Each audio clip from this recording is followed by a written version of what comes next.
C'est avec grand plaisir que je vais vous présenter le projet que j'ai initié dans le cadre de mon stage de 3e baccalauréat en animateur socio-sportif et culturel. Ce projet s'est déroulé au centre de jeunes La Baraka, qui se situe dans le quartier Sainte-Marguerite à Liège. Ce centre intègre notamment une maison de jeunes qui accueille des jeunes de 12 à 26 ans. Pour développer ce projet, la méthodologie du projet suivante a été utilisée. Au niveau organisationnel, il faut d'abord créer 2 équipes. Alors, le rôle des improvisateurs est de jouer une courte situation en étant particulièrement attentif au non-verbal.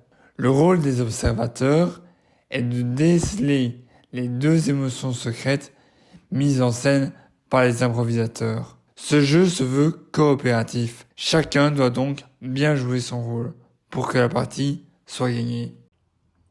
Alors, voici la boîte de notre jeu. Comment se déroule la partie?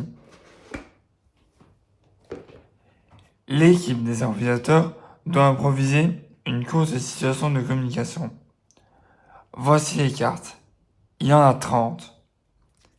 Elles ont été conçues au départ de mon observation quotidienne des jeunes.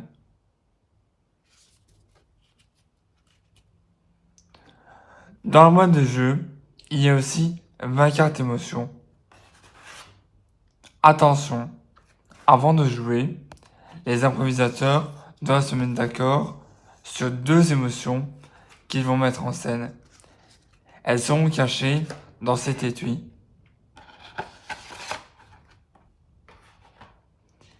Après quelques parties, on peut introduire le dé suivant, qui propose divers défis afin de corser le jeu et susciter le débat. Nous avons testé le jeu avec différents publics et dans différents contextes, c'est-à-dire avec les jeunes de la maison de jeunes, de l'école de devoirs et de la section français langue étrangère. Ok, go! Allez, oh là, allez, oh là, allez, allez, allez, super, voilà. Allez, merci. Merci, c'est tout. Je dois aller aux toilettes. Ça me fait des choses. On veut parler un peu, moi.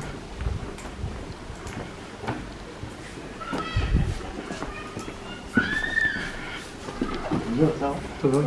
Oui, et toi? Ah, t'as pris mon place? Allez.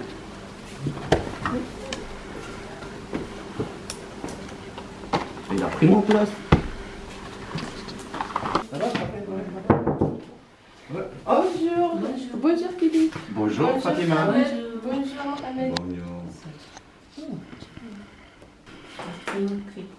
Allez. C'est l'inquiétude. Inquiétude et tristesse. Ah oui. Ah oui.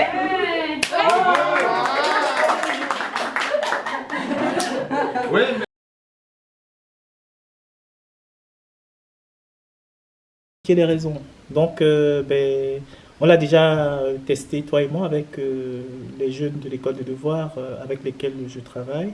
Et donc, oui, ma réponse est évidemment oui. Je l'utiliserai avec beaucoup de plaisir parce que c'est un jeu qui, pour moi, de ce que j'ai pu observer, permet déjà aux jeunes de pouvoir prendre conscience des différentes émotions qu'ils peuvent exprimer parce qu'il y en a qui n'arrivent pas souvent à mettre des mots sur certaines émotions et la diversité et la variété des émotions qui se trouvent dans les cartes, je trouve que c'est déjà quelque chose d'assez chouette et ça permet aussi à ceux-là qui ont des difficultés à pouvoir s'exprimer quand c'est joué sur scène, je trouve, parce qu'il y en avait quelques-uns avec qui j'accompagne, que je sais que c'est parfois dur de pouvoir trouver des mots, mais quand c'est joué, je trouve que la parole se libère plus facilement, quoi. Donc pour moi, c'est un jeu qui est très très adapté pour le public avec lequel je travaille. Donc oui, je l'utiliserai avec plaisir. Avoir testé ce jeu aussi bien avec nos groupes adolescents que nos groupes adultes, vraiment oui, on utilisera ce jeu dans la pratique professionnelle. Vraiment, les raisons pour lesquelles nous allons utiliser ce jeu, essentiellement, ça sert à favoriser la dynamique de groupe, enrichir leur vocabulaire et stimuler vraiment leur imagination. Je crois que ce sont les 3 raisons principales.